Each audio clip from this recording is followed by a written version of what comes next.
have you now. They want to mess with my droid. They're going to pay for it. This is the way. You may fire when ready.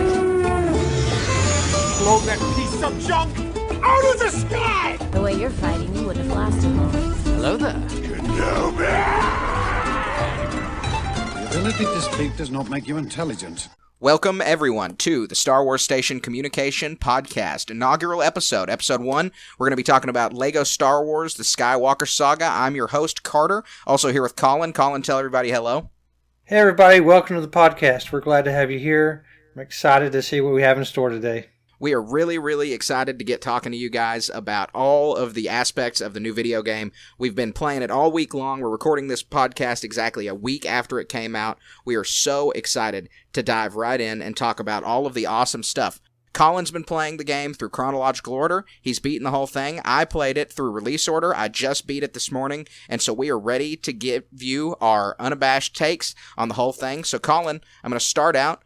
Give me your unfiltered first reactions to the game. What'd you think? There's just so much to this game. It's been so fun every moment of the way. What I like the most about this is it feels like you're in the movies. Yeah, it's a Lego game. Yes, it's for kids. Yes, there's a lot of jokes. But it's so immersive. There's so many instances in every episode where you get these heart flutters like you're in the movie. And that's just the best way I could describe it. It's so fun. I couldn't agree more. It's absolutely true. It's great. You're immersed. This is the only Star Wars game that I know of where you can play every single episode all the way through. Every single one of the Skywalker Saga episodes, all the way through, start to finish, you get to play them. You get to play the most iconic levels. It's been a blast. The game came out the day that my master's thesis was due, so I turned in my thesis, went and got a copy to celebrate, and I've been playing it nonstop, haven't put it down, just been grinding so we could deliver this episode to you guys. You mentioned the jokes. This is one of the highlights of the game. It's classic LEGO humor, but it is just so hilarious. Never laughed more at a LEGO game. It's laugh out loud funny at multiple points. What did you think of the humor, Colin? It even does so much that it makes fun of itself. There's, at the very end of the game, and I'm sorry I'm going to spoil it for you just a little bit, there's a plot hole in the movies where the son moves to catch up with Rey. And so it does that in the video game in a really jokey way. You just have to see it. It's so funny. And everything in between. Humorous to the very end. Yeah, absolutely. I couldn't agree more. So one of the things that I had mentioned is that, Colin and I, we played through this game differently. I played through it in release order, and he played it through it in chronological order. And we did this on purpose. We wanted to see if it colored our experiences differently. And based on a few conversations we had while we were playing it, I think that that's the case. Colin's been streaming the whole thing on Twitch, so you guys could go watch his playthrough. I know he's going to be trying to reach 100%. You can keep going watching that at our Twitch channel. But his chronological experience was different than mine. So Colin, tell us a little bit about what it was like to play chronologically. Exactly. So you start out with Qui-Gon and Obi-Wan on the droid command ship looking for Nute Gunray to confront them. And you're running around with Jedis, fully powered, ready to go, slashing through droids, getting after it. In the other ones, you start out with just blasters. So it's not underpowered in any way. It's just a lot different. And you spend the whole original prequel series playing as Jedis. And it's a stark contrast to even the later games, later episodes, where it's clone troopers and Ewoks, a bunch of different characters. The characters are one of the key aspects of the games that make it so diverse and so fun and such a huge challenge to get all the unlocks. Yeah, no, I think you're totally right. Like you'd mentioned, when you play through the original trilogy, I started with just a blaster character. I started out as Princess Leia. You basically have no lightsaber time, very small amount in New Hope, and so it's totally different for me. I started out with these ranged characters, using my blaster all over the place, and I didn't really get to use heavy lightsaber combat until Return of the Jedi. And so this was a really interesting, different, divergent point for us, where I was really excited to get into the prequels finally so I could hop in and play with a lightsaber, but it felt like I was teaching myself a whole new game and a whole new way to play, and that shows how good and extensive the combat system is in this game. I mean, it's really, really good for a LEGO game. You wouldn't expect it to be, but I thought that the combat and the combos was some of the best parts of the game, really. All right, you got bonuses for the combos that powered up your character along the way. You move from enemy to enemy. It takes some skill to hit moving targets. And that's just a slice. There's problem solving in some of the boss fights too, that you got to decipher the best way to kill and most effective way to kill the boss, as opposed to just DPSing the boss down. Yeah, no, absolutely. You're totally right. These, all of these boss fights are really well planned. They all have a different feel to them, so it's not very repetitive. You know, you'd think you're playing 9 episodes of content, you're doing a bunch of lightsaber battles, bunch of blaster firing. You'd think that it might get a little bit repetitive, but I think from start to finish, every single boss fight had its own flair, had its own unique spin, and made it feel like you weren't just playing the same thing over and over and over. And don't forget, you also have the space fights where you're in a starship. From X-Wings to TIE Fighters to capital ships to Tantas, even the Death Star is an unlock that you can fly around space above all these planets and engage enemy targets, asteroids, complete missions, all kinds of really fun stuff, even immersive fights that are in the story. Absolutely. You know, I couldn't forget the space battles because it's probably one of the best parts of the game is how much you're flying around space. The flight mechanics are really good. I thought that they were great. You get to go planet to planet, experience a ton of different battles. You get to experience races and shooting challenges to unlock different characters. It's just the space combat is really, really good, and the space levels are all also very unique. They don't feel repetitive at all, and that is a highlight that I was worried they weren't going to be able to achieve, but they certainly did.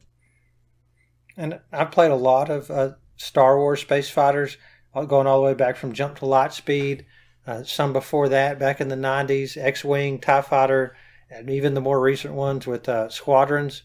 And this one can hold its own. It needs a PvP element, surely, but and it is kid-friendly. But take my word for it, it's got some advanced mechanics that some other games don't even have. Yeah, no, absolutely. I think another highlight about the space, you know, you pop out into space and then you hop right into the world, and that's neat how they have the space and the world be 2 different zones, but when you hop into the planets, the world is massive. It's huge. You have this great open world map, and then when you select an individual planet, you can go down. Individual zones are big. Some planets have multiple zones. Tatooine, Coruscant. There's multiple places to explore, and all of it feels very lived in. There's characters walking around doing different things. There's tons of missions, tons of things to experience on these different planets. I think the open world aspect is one of the best parts. And with the plethora of characters that you could choose from, each experience is different in how the NPCs interact with the characters.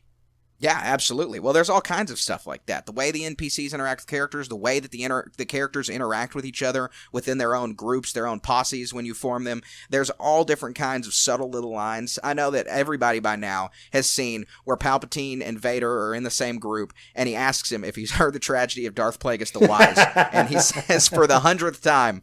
And this is just good. You know, the guys who made the game, it's not just Lego slapstick humor. They're in touch with the meme humor of the Star Wars community. These guys who made this have to be Star Wars guys because they know what they're talking about on the memes.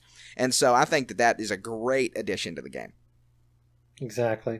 Yeah, so much other things. The attention to detail is above board on every level. And I mean every level as far as quality, but also every level that you step foot in.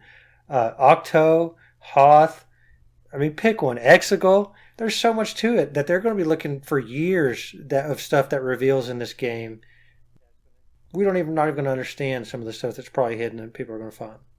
Yeah, no, absolutely. I think you're right. I think, you know, what we've seen a lot with the game around these jokes and these emotes and things like this is the community's really coalesced around this game. You know, some people like to deride the toxicity of the Star Wars community. And I don't think that's totally warranted, but I especially think that this game has brought together a lot of the fans, people who love the sequels, people who, you know, don't care for the sequels very much, people who don't like the prequels. All of these people can come together and have said, this is a great game. It delivers the prequels in a way that you want to play them. It delivers the sequels in a way that you want to play them. It's just, it makes everything really enjoyable. There's been ardent prequel dislikers who have admitted that Rey is one of their favorite characters to play, that they've enjoyed doing all of the sequel levels, and I think that's great. I think that this game may have, you know, repaired some of the damage that's happened to the Star Wars fandom in the past few years, and that couldn't be better. It definitely has, not only from the quality of the gameplay, but also for certain characters. I contend that some of the characters get a redemption in this The most notable example being Captain Phasma. The most notable example being Captain Phasma. The boss fight, in the movie it could have been a lot better for sure. But the boss fight in this game with Captain Phasma is very involved, very detailed, very fun. That is so engaging. You need to play it to see. Yeah, no, absolutely. I just played that level this morning when Finn and Rose Tico take on Captain Phasma. You destroy the little black BB droid, and you take on Captain Phasma. And I thought that fight was really dynamic. It was one of the more unique fights, especially with blasters, that I thought you had against a boss, and so I really enjoyed it. And I think you're right. It redeems a lot of characters that in people's minds they were a little sour on. One of the other things that the online community has shown us surrounding this game is all of the AFK emotes. There's a lot of really, really funny AFK emotes around there. I know you've had to have seen some of them. Like the one where Palpatine drops his lightsaber on the ground and then kicks it away really quickly. It's just like stuff like this is just such a great, humorous attention to detail that we really needed out of this game. That's right. And everything else too. The collectibles, and like he said before, like Carter said before, I want to 100% this game on stream. You can tune in. I'm going to play most nights of the week, I think. Our Twitch channel is twitch.tv/station media. And for me, I'm going to get some studs first. Max out my stud multiplier so I can buy all the stuff, buy all the collectibles, characters, ships, and whatnot. Get some achievements knocked out of the way. Carter, I think you said you want 100% it too, right? What are you going to do to get 100% in this game? Oh, yeah. No, I absolutely plan on 100%ing it. I'm going to get all the true Jedis that I can. The thing that I'm going to concentrate on is I'm going to go to planets. I'm going to go planet by planet, 100% each planet, probably starting with the ones with the smallest amount of zones, and move on from there. So I'll probably finish with Tatooine and Coruscant.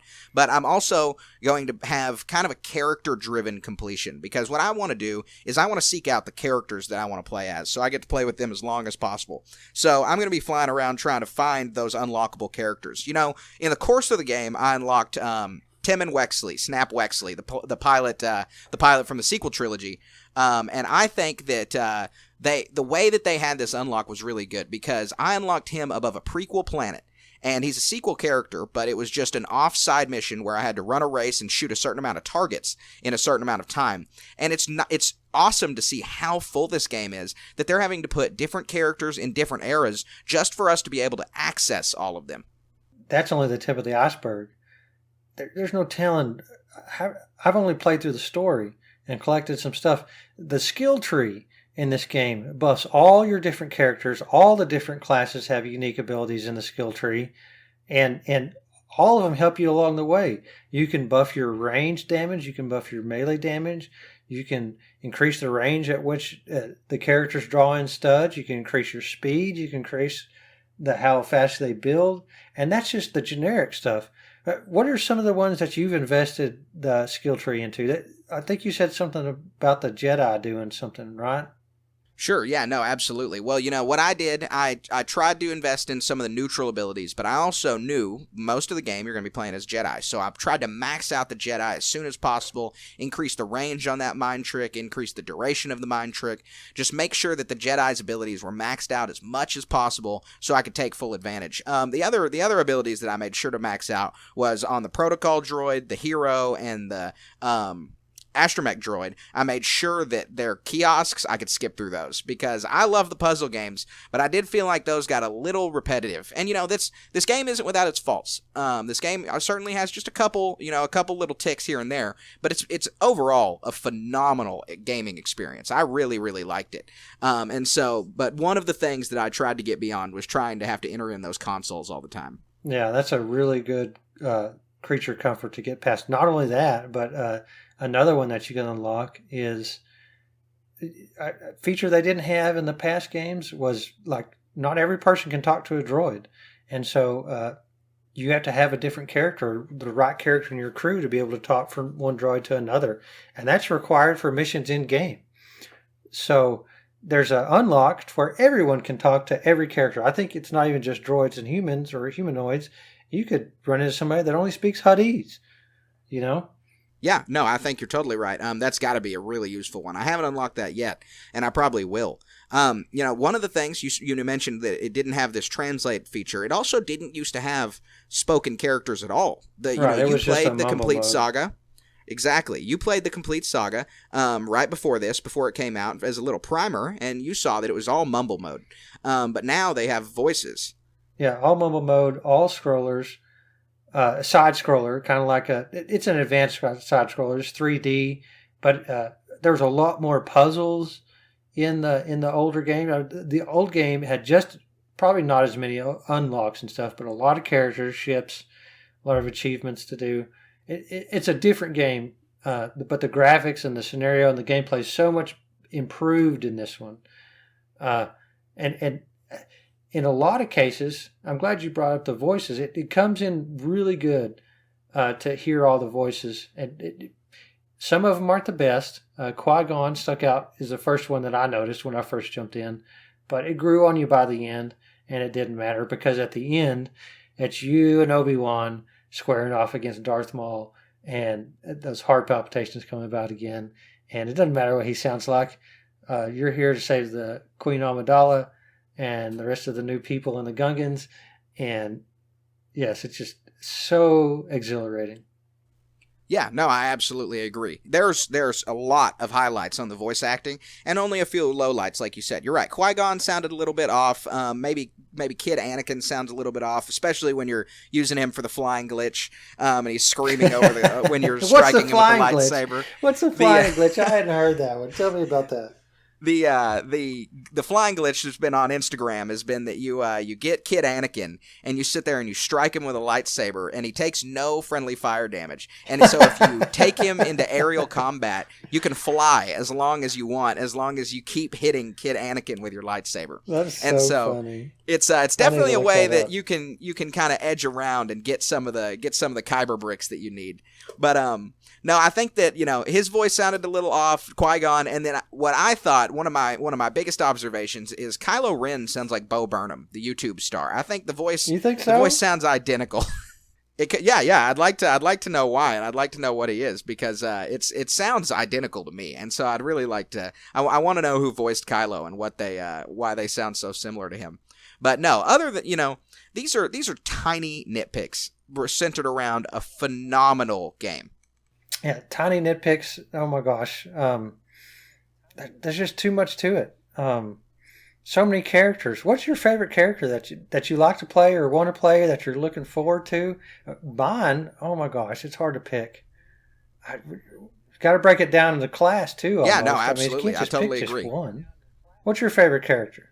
My favorite character is going to be kind of out of left field, and I think that we need to distinguish favorite Jedi, favorite character. I think this is important. Okay, let's do that. Because there's too much nuance there just to pick one. Exactly. So I think you've got to pick these two. And like you said, extensive classes, 10 classes to choose from. There's a lot to go off of. All the classes feel very different. They have very different abilities, so it's really important. You can buff them in different ways. Exactly. And so they're very different. But overall, favorite character that isn't a Jedi, because I feel like we have to have this distinction, has to be BB-8. Because, the people might arch their eyebrows. They might arch their eyebrows at this. But BB-8 he might not even be materially, but he at least feels much faster than every other character because of his rolling. And so that makes sense. Really enjoyed playing as BB-8 because I think he felt a lot quicker. And the astromechs are so important. Like those astromech kiosks are all over the place. Maybe one of the most important classes, I think, because they're everywhere. The Jedi, obviously, also, there's, something to move with the Force in every corner of the map. And so these are two really important classes to have. But I think that BB-8 might take the cake as my favorite character to play as. I know that I spent the most time exploring as him so far because he can get into every nook and cranny. For non-Jedi. I have a different answer for Jedi, but let's get your favorite character first. Oh, yeah, for non-Jedi,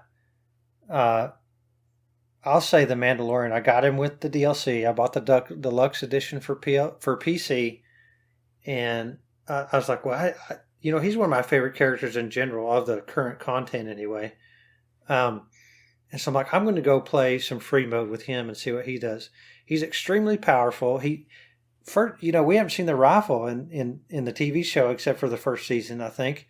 But the rifle, he's carrying around in the game, and it one hit kills the other NPCs that are aggressive towards you. So it as long as you can aim really good, it gives you an advantage. But not only that, he's got Grogu and a bassinet running around behind him the whole time. So I'm a huge Grogu fan. Not ashamed to say it. And it's just fun to have Grogu following you around the whole time, you know?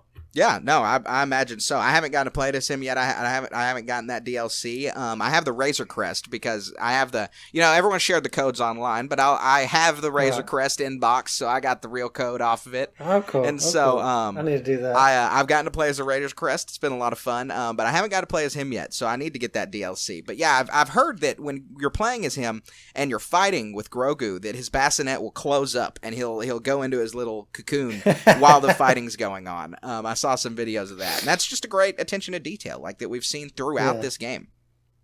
Right, exactly. So for Jedi characters, I'm going to have to go with Rey as my favorite Jedi character. Now, don't be wrong, I like a lot of the other Jedi too. Mace Windu's really good. Anakin's, he's so iconic. Obi-Wan, I like to cosplay as Obi-Wan. I actually won a cosplay contest, a local cosplay contest as Obi-Wan once. Got some 3 tickets to a movie theater. So I feel like I have a special relationship with Obi-Wan. But the character in Rey in this game is so refreshing to play. You know, I don't think she got as much screen time as we need to develop a better relationship with the Rey character. I'm not talking about quality. I'm talking about seeing what she's capable of in the universe. And this game gives a hint to that because she does a lot.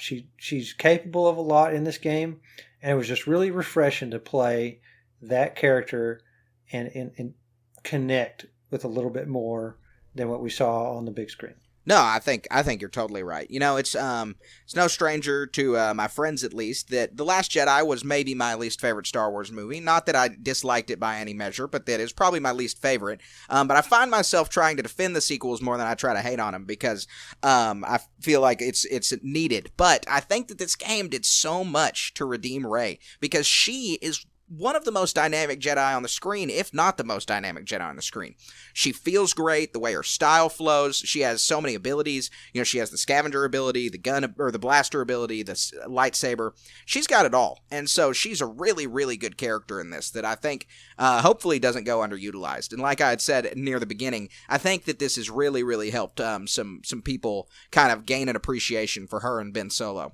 As for my favorite Jedi, you mentioned him, Mace Windu. I think that Mace Windu tears it up in this game. His lines are great because of how deadpan he delivers them, and the way that he controls his lightsaber is just so powerful. Your strikes are heavy, just like you would imagine Mace Windu's strikes are. These guys really took attention to detail when making this game on how to differentiate between lightsaber users and their forms and the lightsaber forms, because every single Jedi at least flows differently. If they're not mechanically different, it at least feels and looks differently. And there is definitely a developing playstyle centered around the different Jedi and how they feel, because I have to say, I love Yoda. He's a great character. He's my emote on Discord, but playing as him makes me sick because of how much movement there is and how much jumping around there is. And so I can't play as him for too long without getting a little dizzy. Right, and that speaks to just that level of detail. You know, you wouldn't think, most people, I would assume, I hope I'm wrong, just to think a Jedi is a Jedi and they swing their lightsabers around. You know, you peel back the cover a little bit and you realize there's different forms and different characters have different ways of doing things. And that speaks to the quality of this game is they put this in there. I mean, you don't have to just be a button smasher. You can be if you want, but you can use tactics and skill depending on the different Jedi to defeat your foes. And it's a lot of fun. It's very immersive. No, you're totally right. I couldn't agree more. The Jedi, they swing around as much as possible, and it's great. To paraphrase Howard Stark from the MCU, a victim of his time. He's limited by the lack of technology of his time. When you played the complete saga, all of the Jedi are the exact same. I think Yoda might be different, but other than that, They all feel the same. They all move the same. They definitely filled this gap in this game. You will not play a Jedi and feel like you're playing another one. I can guarantee you that. Each one, I mean, Luke, especially in the first movie, he feels like a rookie. And that's good. That's important. And it's just the way these characters flow really, really makes you enjoy it. But that's not the only thing they differentiated between. They could have totally put a bunch of ships in this game that were just reskins of each other, had the same weapons, the same speed ability, and, you just had different skins. But they didn't do that. They have a ton of ships in this game, and they are all different. So I want to know, we talked about how great the flying levels are, but what's your favorite ship to fly? My favorite ship to fly is the Millennium Falcon. It's one of my favorites just from the on the screen. In the game, it's extremely powerful. A lot of the level, there's a few different levels where the characters are in the Millennium Falcon accomplishing a task or getting from point A to point B that feels really risky and immersive. And it brings the ship from the screen to your gaming experience. And it just feels like you're in one of the gunner seats almost, shooting at enemy ties. And, in real life, I wish I could wish that to existence and live on it some days. Go to the moon, go to Mars or something, or just down to the grocery store. But, in this game, it has to be the Millennium Falcon for me. What about you? Well, I got to tell you, if you would have asked me this question, maybe even yesterday, I would have answered Tantive 4. It's a lot of fun to play. It's a great ship to fly around. I really enjoyed flying it around. I even flew it to this location to get this ship, but I unlocked the A-Wing, the RZ-1 A-Wing, and this ship is a beast. It is so fast. You can tell there's some slow ships. I was a little, I would get a little frustrated if I was flying a speeder or a ship that was a little slow, felt a little sluggish.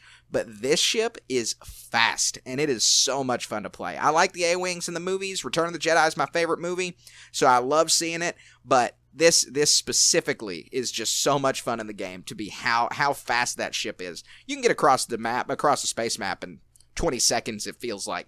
It's a really big benefit. It's great. So now the A-Wing is amazing. Yeah, absolutely. So it's got to be the A-Wing. So, let's keep rolling on the favorites. I think we're covering a lot of great ones. Give me your favorite level. What is your favorite level to play in this game? Oh my gosh. So there's so many to choose from. That's, again, the quality of this game. It's really hard to pick. And I've thought long and hard about this in preparation for our discussion. And for me, we're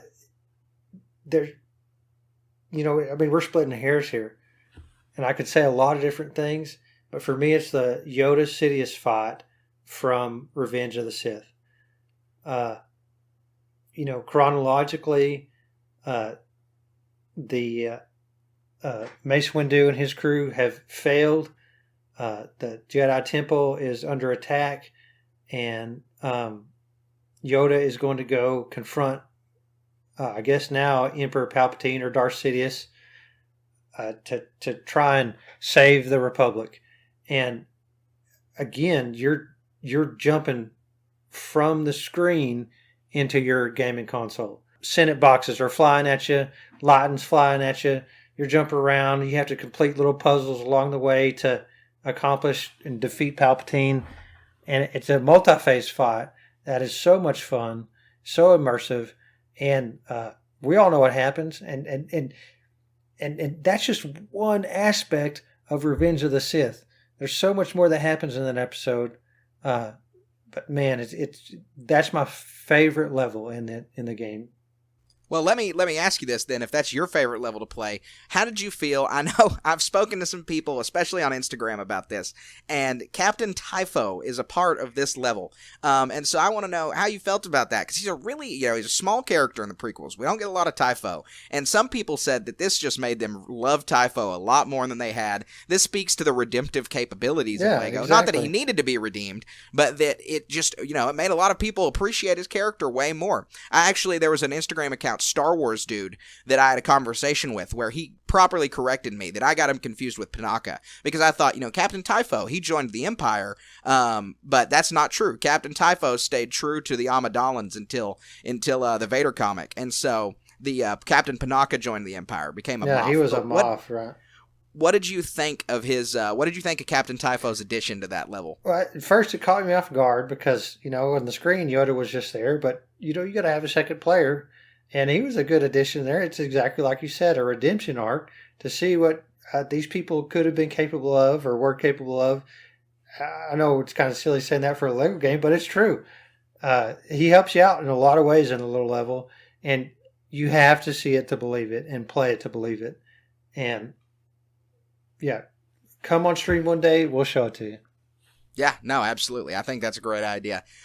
For my favorite fight, my favorite level, I've got to say, I think there's definitely good levels out there, but the lightsaber fight's got to take the best for the levels. And so my favorite one is the fight at the end of Return of the Jedi against Emperor Palpatine. You're Darth Vader, you're Luke Skywalker, you're facing the Imperial Guards. Yes. It was the first time I went up against Force Lightning, and so the whole thing is just a ton of fun. You played it. If you haven't played this level, you are in for a treat. It's a great time. And I have some buddies who are playing this game on co-op, so they're playing it a little slower than me. They got to get their schedules lined up. They said that there's some great upsides to co-op, some downsides. The Anakin and Obi-Wan fight on Mustafar specifically, they said, someone's got to be R2-D2. Someone's got to be spectating while the other guy tears it up. So that's, you got to be disappointed there. But in this fight, this has got to be the best or the second best co-op fight that exists in the game. Exactly. The other one might be The Last Jedi with Rey and Kylo. But this fight, Darth Vader, Luke Skywalker against the Emperor, you couldn't ask for better in a co-op situation. Couldn't ask for better. Yeah, I agree. It's so much fun. Yeah, it's a blast to play. Start to finish, feels great. You feel so satisfied at the end of it. It's really a lot of fun. So let's roll on. I think I want to know, what is your favorite planet? I want to know, because there's, they're beautiful. Some of these planets the skins are amazing. They look immaculate. They're just awesome. But you've got to have a favorite. So let's hear it. So the planets are the bounty of the Star Wars universe, and what makes it such a fun franchise to be a part of. And it's so diverse. There's a lot of sand planets, but I'm not complaining. You got Hoth, the Beauty and Naboo. But what takes the cake for me in this game, because of just how fun I think I'm going to have doing all the unlocks here, is Octo. If you recall, it's the planet where Rey went to go find Luke Skywalker at the end of The Force Awakens. And with where the blue milk comes from, that's a recurring joke during the whole game. That was really fun. The natives look really fun. There's a lot of lore involved. It's where the tomes of the Jedi are kept. Luke's X-Wing is there. Yes, so much fun. I'm looking forward to spending a lot of time there exploring every nook and cranny of that island.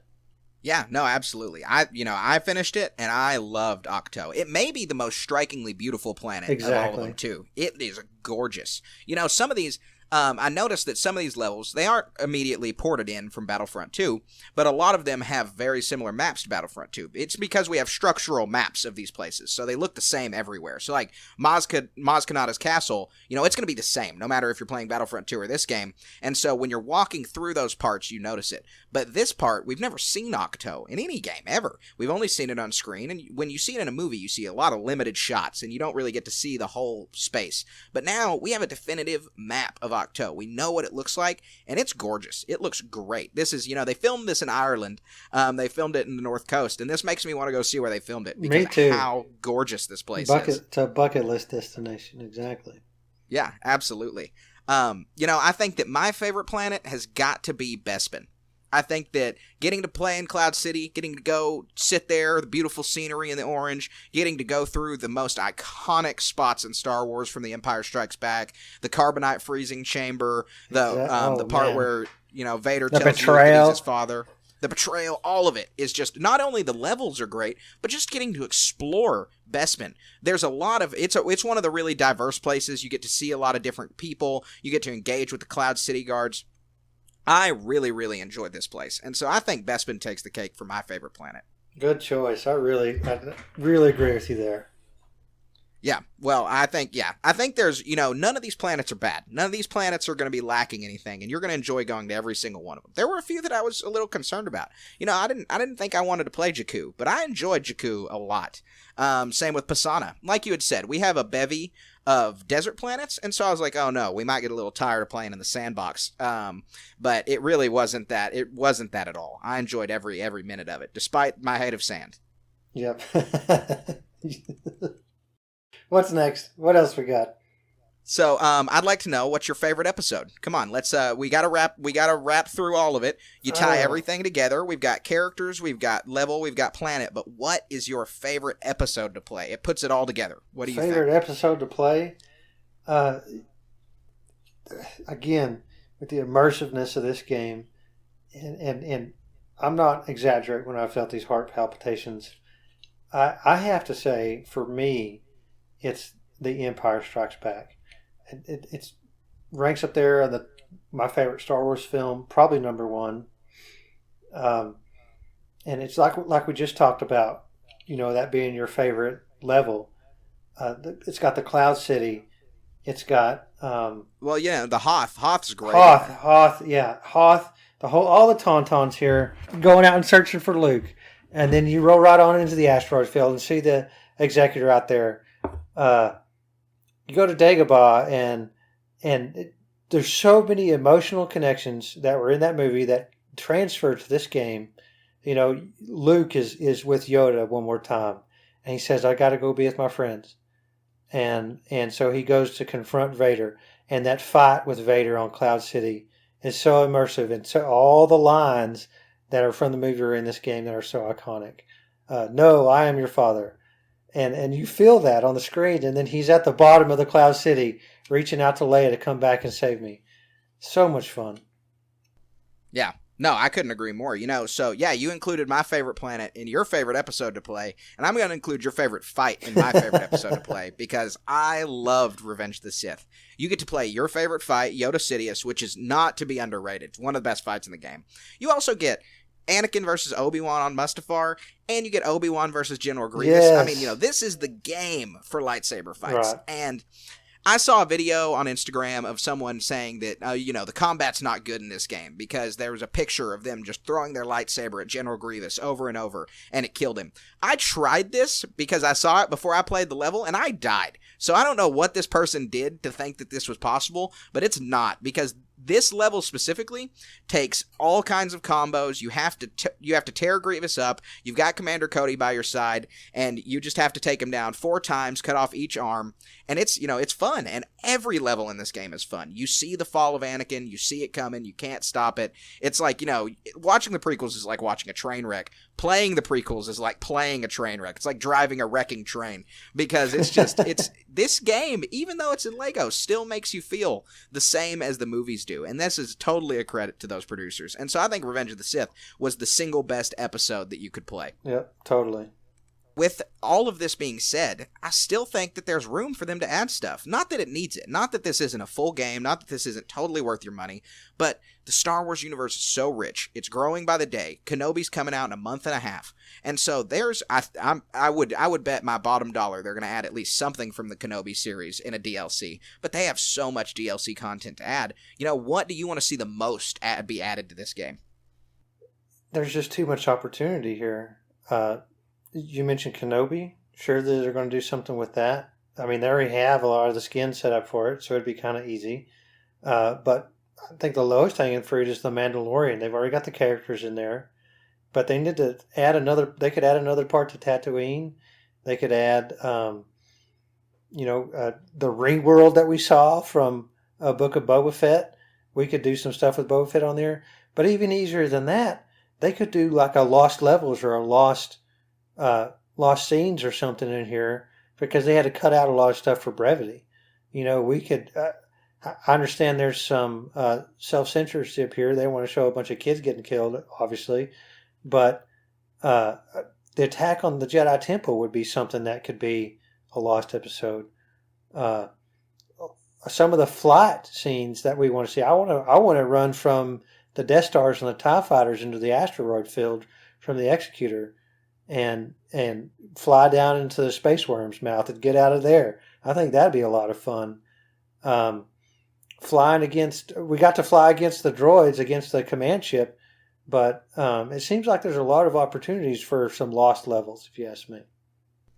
No, I couldn't agree with you more. I think that there's a ton to add. We've got Clone Wars, we've got Rebels, we've got 5-6 TV shows now. We've got 2 anthology movies. We got another TV show on the way, 2 more coming, multiple seasons. It's just like there's way too much to add for them to not add stuff. So I hope that we see more content coming down the pipe. I know this game took a lot of time to make, and I know that it's going to take me a lot of time to beat, but I really hope that we haven't seen the last of this game. I know that studio is going to be working hard on whatever they make next, and I just hope that they keep nodding towards this game, because I think it is a complete standout. I haven't seen a bad review of the game from, anybody. I think every Star Wars fan loves this game. They sure do, and there's so much that it's capable of that the players can find to enjoy in so many different aspects. Please pick up this game. Please come to our Twitch channel and share how you feel about this game. We want to talk about it. We want to hear about your play styles and how you got to accomplish certain tasks. And we just love to talk Star Wars. I want to hear what you have to say about anything on this stuff. Come join us. Yeah, absolutely.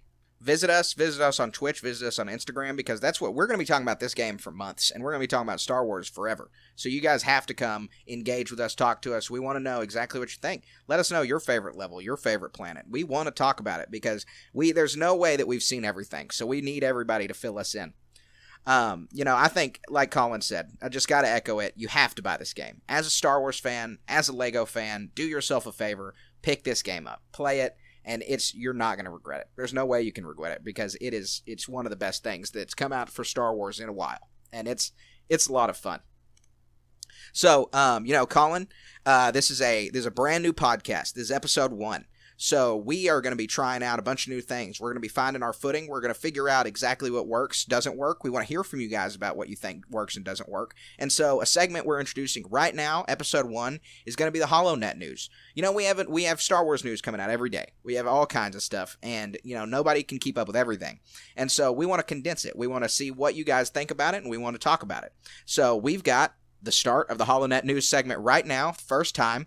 And we're going to be talking, first up, Celebration rumors. Celebration's coming next month. It's coming out at the end of next month. Regrettably, we won't be there, but we're going to be covering it. We're going to make sure that you guys hear about it. Podcast episode or 2 about it, for sure. And so we want to know what you think about the 2 biggest rumors that we've heard for Celebration so far. Is we're getting an Andor trailer, and we're getting a Jedi 2 trailer. So let's break these down one by one. Colin, what do you think about the Andor trailer coming? How excited are you for this series? I'm actually really excited.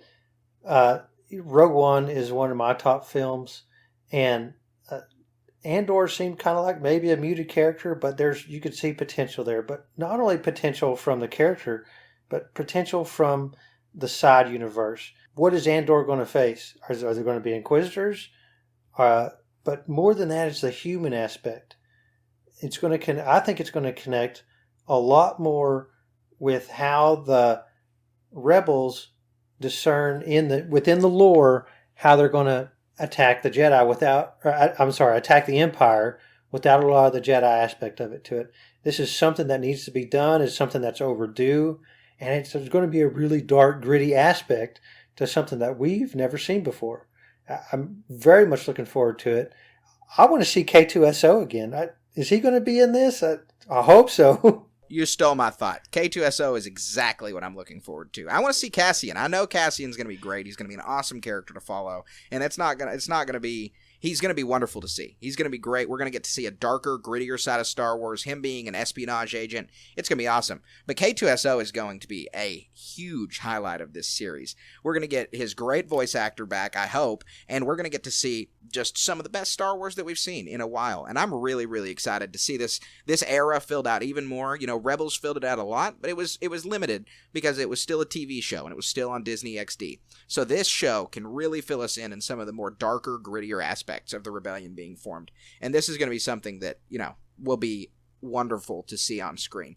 Like you said, Cassian may seem like a muted character in Rogue One, but even the little amount of time that we spent with him really gave his character some weight, and this show is going to flesh it out so much more. It's going to be There's wonderful. so much opportunity here, and it can't come out soon enough.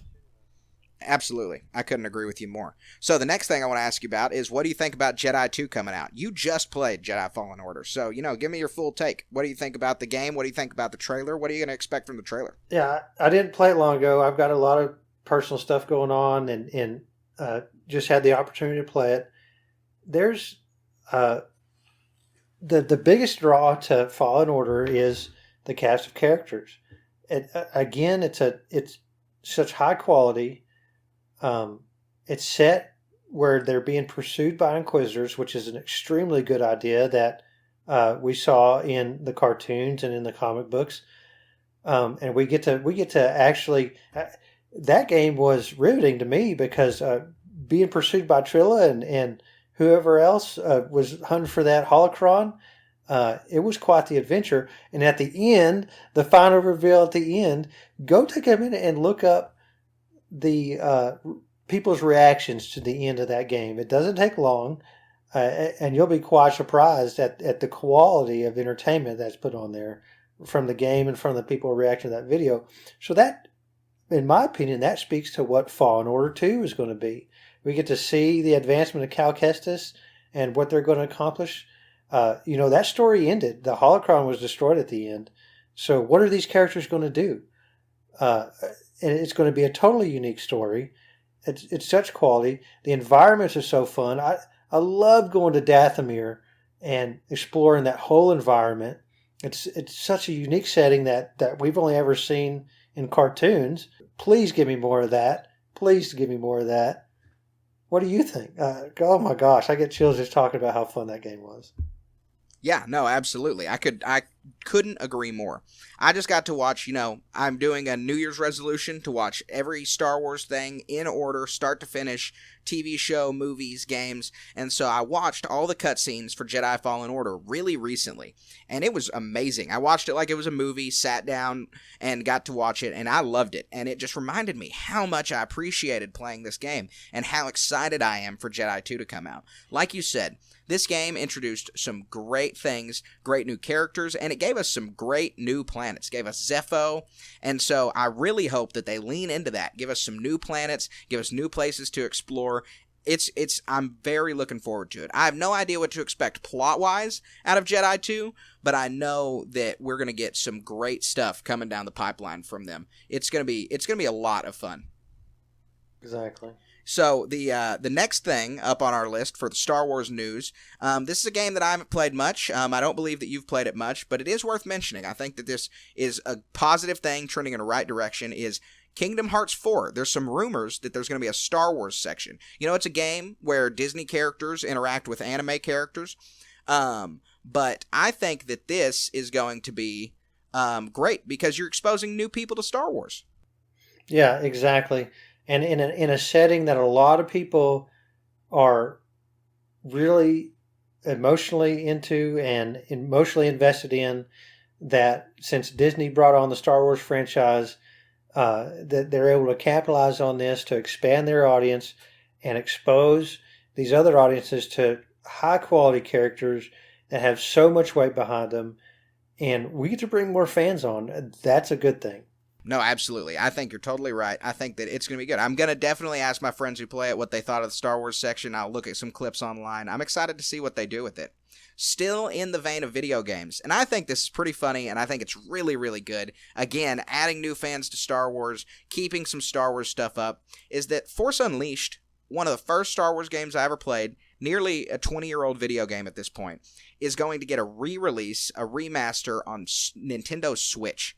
And I think this is astounding. I think it's crazy that they're going to do this, but it's wonderful. It's great to see that such an old, cherished game is going to come back, and people are going to want to play it on this new console. Surely. The Switch has its own following, and people love Star Wars, and that is such a quality game from back in the day. The characters in that do such amazing things. And you get to interact with Darth Vader in a way that is unprecedented. unprecedented, and it's just fun, straight up fun. You know, it's really interesting to see that Disney's going in this direction to bring something from Legends back. They're going to republish it on the Switch. They know that it's going to be worth money, and so this is good. This is a good indication for the future of Star Wars that Disney's not afraid to branch out into these areas of properties that they didn't make, but still go out there to please fans. They're going the distance to please fans, and I think that's very important, and I'm really excited to see it. So our final last bit of news is a little niche, but it's a little piece of news that's near and dear to our hearts. Colin, you and I met playing this game together, and so I think that it's absolutely worth mentioning. Colin and I play the Star Wars X-Wing Miniatures game. It's a tabletop game. If you're a tabletop fan, if you're a Star Wars fan, you should really get into this game. It's a lot of fun, and they're adding Cad Bane. Cad Bane's going to be introduced for the Confederacy's faction and for the Scum faction, and I cannot tell you how excited I am to play as him. Exactly. The Cad Bane is such an iconic character. The reaction from when he was in Book of Boba Fett is just over the top. It's a shame he died. Maybe they'll bring him back somehow, Cobb Vanth style, who knows. But you don't have to wait for that. You can go play him in X-Wing as soon as they release him. And not only that, but you can enjoy the immersiveness of the tabletop game. It's a dogfight simulator, so you can make the list of your favorite faction using your favorite characters and even some Legends characters to conquer your enemies. And you can play casually amongst friends or in a tournament setting at your local game store and play your favorite characters. And these new characters always have fun abilities that have cool interactions in the game, kind of like Dungeons and Dragons or something like that. And it's a simple game to play. You roll dice. You point your ship at the other guy. You blow the other ship out of the way. And then you conquer your opponents. So fun. I played it since the game came out for years and years and years. Gone to many tournaments. Got all my friends on board. Go down to your game store and check it out. It's so fun. It's totally worth it. It's amazing. They have a world championship. It's a huge community. Lots of people are playing it. You know, if you look at other tabletop games like 40K or things like that, and you think, oh, there's this huge barrier to entry. I got to glue these things together. Got to paint these models. Got to get all these models. X-Wing, you can get into this game for close to $200, maybe $250. Oh, much less than that. $100. $100. Okay, you can get into the game. $100. These models are painted. They are ready to play out of the box. Even the core set is a game in itself. Core set's only like $40, and so you've got to play it. You're listening to this. You got kids, they're gonna love it. One of the best Star Wars board games out there. You got friends, they're gonna love it. Put it together, play with them. I cannot plug this game enough. And there's nothing stopping you from painting the models and coming up with your own custom squadron too. Immersiveness at every level. Yeah, absolutely. Couldn't agree more. So that wraps up our Holonet news section, and we're going to roll right into our other section, and it's going to be the Star Wars moment of the week. So other than us spending all week playing the Lego Star Wars game, you know, we do different Star Wars things throughout our week, throughout our days, just to remind us of this franchise that we love, this experience we love. So I want to hear what your Star Wars moment of the week was, Colin. This one is so easy, such low-hanging fruit for me. We've had some minor discussions about it, but every day it gets closer, I think, more and more about it. Ray Park is coming to my local game store. So I'm just as giddy as a school child, man. I want to see if we can have him on this podcast, and no guarantees. I want to go and dress up as Obi-Wan. Like I said, go find me on stream. You can see I'm not exaggerating. We're going to strike a pose, man. This opportunity has never come up. We live in such a small overlooked part of the whole country, and he's going to be next door. The opportunities it's chills. I'm going to show up early. I'm going to get in line early. I'm going to stay as long as I can.